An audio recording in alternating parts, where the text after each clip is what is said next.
Namo tassa, bhagavato arahato sama sambuddhassa. Namo tassa, bhagavato arahato sama sambuddhassa.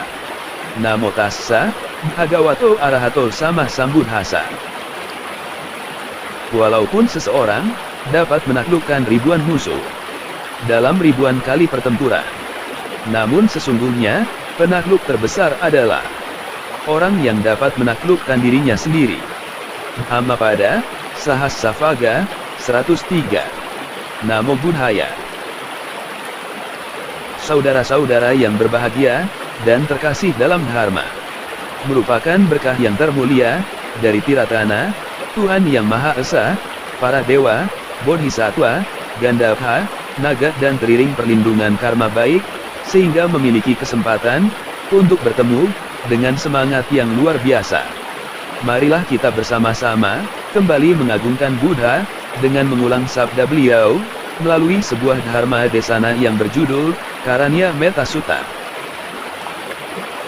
Saudara-saudara yang berbahagia dan terkasih dalam dharma, Karanya Metta Sutta merupakan salah satu sutta dalam kanon Pali yang terdiri dari 10 ayat yang berisi tentang pujian terhadap sifat-sifat yang luhur dan pengembangan metta pada proses meditasi.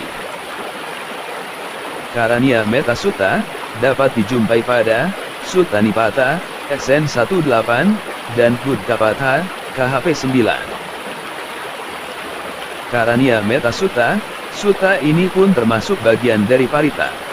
Berdasarkan Atthakatha Sutta Nipata, kisah yang melatar belakangi sutta ini adalah kisah para bhikkhu yang takut dengan roh-roh hutan.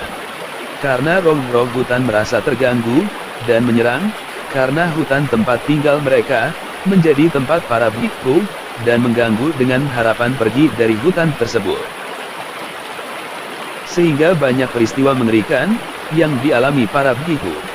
Kemudian, Sang Buddha mengajarkan para bhikkhu tersebut Karanya Metta Sutta untuk memfokuskan diri mereka dalam bermeditasi dan untuk menghalau rasa takut mereka terhadap hantu-hantu yang mengerikan.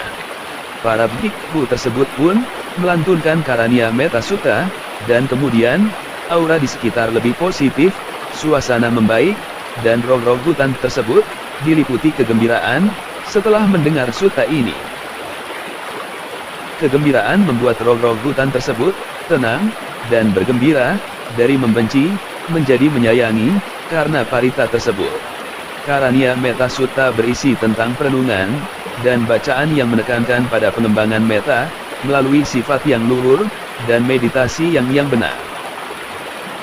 Pada sutta ini diperkenalkan 15 sifat dan moral yang luhur, beberapa di antaranya seperti jujur, uju, tulus, suju, mudah menerima pembenaran, suaco, lemah lembut, mudu, dan tidak sombong, anatimani.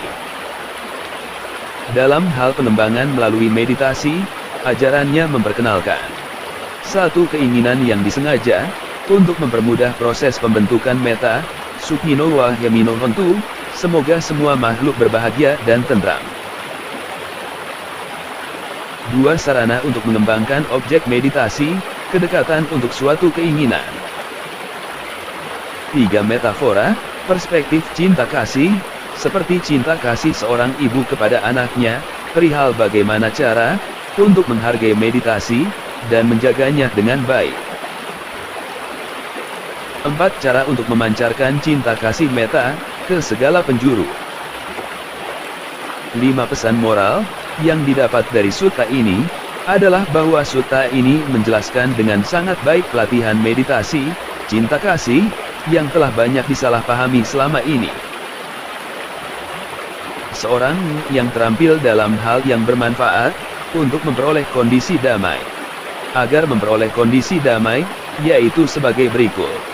1 hal bermanfaat dalam kondisi damai adalah kondisi meditatif. 2 ia harus mampu, tulus, lurus, dan tidak angkuh, mudah dinasihati, lembut dan puas. 3 mudah disokong, dan tidak terjebak dalam terlalu banyak kesibukan, dan hidup sederhana, dengan indria-indria yang tenang, cerdas, tidak angkuh, tidak tamak ketika bersama orang lain. 4. Ketika ada yang beranggapan, yang paling penting dari ajaran Sang Buddha itu adalah meditasi. Maka justru di sini, diajarkan pondasi-pondasi yang kuat dibutuhkan, sebelum meditasi, duduk, pejamkan mata dan konsentrasi. Karania metta berarti, laksanakan, tekun dalam kebaikan. Batin tenang, pandai, jujur, sangat jujur. Rendah hati, lemah lembut, tiada sombong. Merasa puas, mudah dirawat.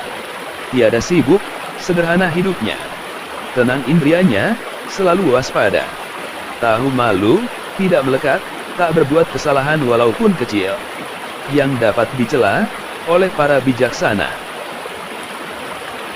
Semoga semua makhluk sejahtera dan damai. Semoga semua makhluk berbahagia, lemah maupun kuat, tanpa kecuali. Yang panjang, atau yang besar. Yang sedang, pendek, kurus atau gemuk.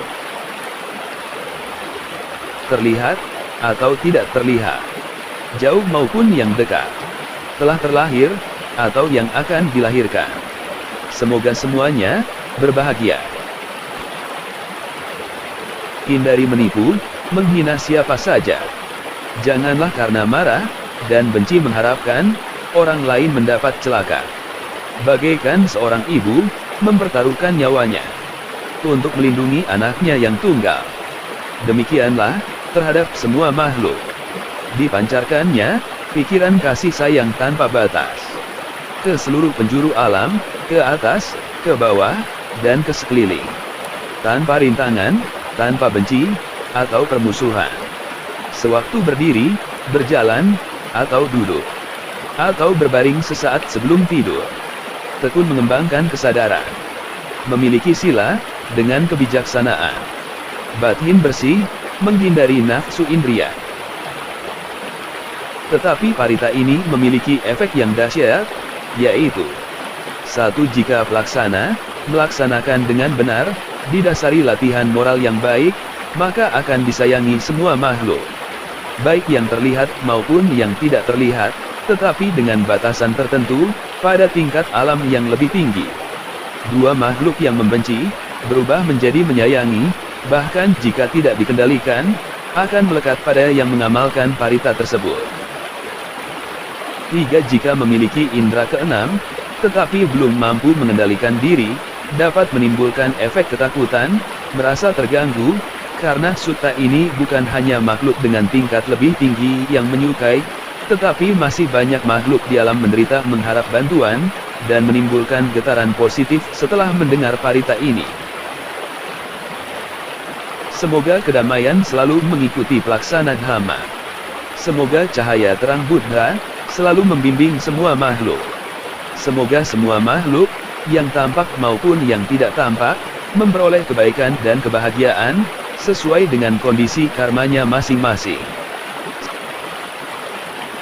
Sabda satabhawantu sukhitata, semoga semua makhluk berbahagia. Sadhu sadhu sadhu. Namo Buddhaya.